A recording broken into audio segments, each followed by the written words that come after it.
গরু ছাগলের ভুঁড়ি খাওয়া জায়েজ আছে কিনা? কুরবানির সময় আসলে এই একটা প্রশ্ন আমাদেরকে সবচাইতে বেশি করা হয়। বলে, হুজুর, আমরা যে পশুগুলো কুরবানি দিচ্ছি এর ভুঁড়িগুলো আমরা খেতে পারবো কিনা? কারণ এটা তো বড় সেন্সিটিভ বিষয়। আমরা আল্লাহকে খুশি করার জন্য, আল্লাহর সন্তুষ্টি অর্জন করার জন্য আমরা কুরবানি দিচ্ছি। তো সামান্য ভুলের কারণে চাই না আমার কুরবানি বাতিল হয়ে যাক, আমার কুরবানির মধ্যে কোনো ত্রুটি ঢুকে যাক। এজন্য এটা যদি খাওয়া জায়েজ না থাকে আমরা খাবো না। জায়েজ আছে কিনা বলেন। নবীজি সাল্লাল্লাহু আলাইহি ওয়াসাল্লাম একটা হালাল পশুর 7টি অঙ্গ খেতে নিষেধ করেছেন। এই 7টি অঙ্গ আমাদের জন্য হারাম। কেউ কেউ বলেছেন যে মাকরুহে তাহরিমি, একটা বাদে বাকি 6টা বলেছেন মাকরুহে তাহরিমি, আর একটা হলো ডাইরেক্ট হারাম। তো মাকরুহে তাহরিমি হলেও এটা হারামের কাছাকাছি, আপনি খেতে পারবেন না। তো হারাম অথবা মাকরুহে তাহরিমি যেটাই বলেন এটা আপনি খেতে পারবেন না। 2 নম্বরে, নবীজি কখনো দুর্গন্ধযুক্ত খাবার খেতেন না। 3টি খাবার তিনি অ্যাভয়েড করে চলতেন। তার মধ্যে একটি হলো দুর্গন্ধযুক্ত খাবার, বাসি পচা খাবার। এগুলো নবী কখনো খাইতেন না, এগুলো গ্রহণ করতেন না। এবং অতিরিক্ত গরম খাবার, এই খাবারগুলো তিনি গ্রহণ করতেন না, সবসময় অ্যাভয়েড করতেন। আবু আইয়ুব আনসারী রাদিয়াল্লাহু তাআলা আনহু একবার নবীজিকে দাওয়াত করলেন। নবীজি সাল্লাল্লাহু আলাইহি ওয়াসাল্লাম দাওয়াত কবুল করে তার বাসায় গেলেন খাওয়ার জন্য।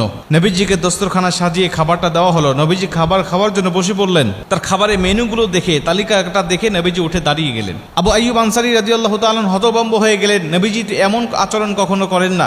তিনি আমার খাবার দেখে তো খুব আগ্রহের সাথে খায়, কারণ আমার হালাল ইনকামের খাবার তিনি নবীজি খুব আগ্রহ করে খায়, কিন্তু আজকে খাচ্ছে না কেন, উঠে পড়লেন কেন?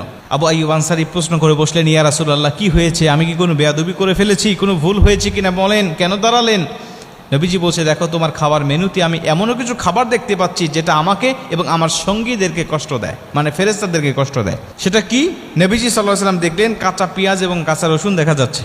রাসূল সাল্লাল্লাহু আলাইহি ওয়াসাল্লাম বলছেন, দেখো, কাঁচা পেঁয়াজ এবং কাঁচা রসুন খেলে আমার ফেরেশতাদের কষ্ট হয়, এই জন্য এগুলো আমি খাই না। কাঁচা রসুন এবং কাঁচা পেঁয়াজ এটা আমাদের জন্য হারাম নয়, এটা খাইতে পারি, কিন্তু খাওয়ার পরে আমাদেরকে মুখ পরিষ্কার করতে হবে। খেয়ে নামাজে দাঁড়ানো যাবে না, খেয়ে মসজিদের কাছে যাওয়া যাবে না। কাঁচা পেঁয়াজ এবং কাঁচা রসুন না খাওয়া গেলেও আমরা এটা রান্না করে খেতে পারি, আমাদের জন্য কোনো সমস্যা হবে না। ঠিক তেমনি ভাবে ভুঁড়িতে আমরা জানি খুবই দুর্গন্ধ থাকে।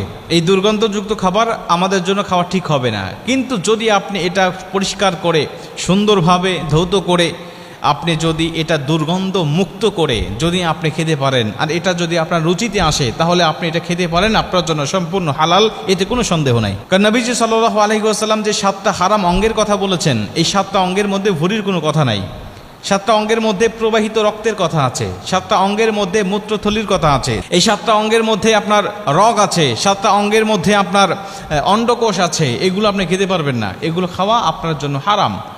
কিন্তু যেহেতু ভুঁড়ির কথা উল্লেখ নাই, অতএব আল্লাহ পাক আমাদের জন্য হালালটা ব্যাপক করেছেন আর হারামটা সীমিত করেছেন। যেটা হালাল এটার কথা উল্লেখ নাই, যেটা হারাম শুধু সেটার কথা উল্লেখ।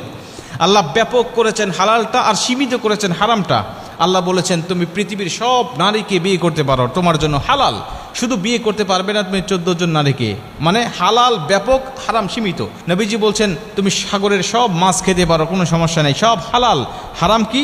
আল্লাহ রাসূল সাল্লাল্লাহু আলাইহি ওয়াসাল্লাম বেছে বেছে আমাদেরকে কয়েকটি কথা বললেন, এগুলো তুমি খেতে পারবে না, এটা তোমার জন্য হারাম। অতএব যেহেতু ভুঁড়ির কথা হাদিসে নেই, অতএব আমি এটা খেতে পারি, কোনো সমস্যা নেই। আমি দুর্গন্ধ মুক্ত করে, আমি যদি এটা আমার রুচিতে যদি আসে তাহলে আমি খেতে পারি। তবে হ্যাঁ, কারণ রুচিতে যদি না আসে তাহলে আপনার খাওয়া আপনার জন্য ঠিক হবে না, আপনি খেতে পারবেন না।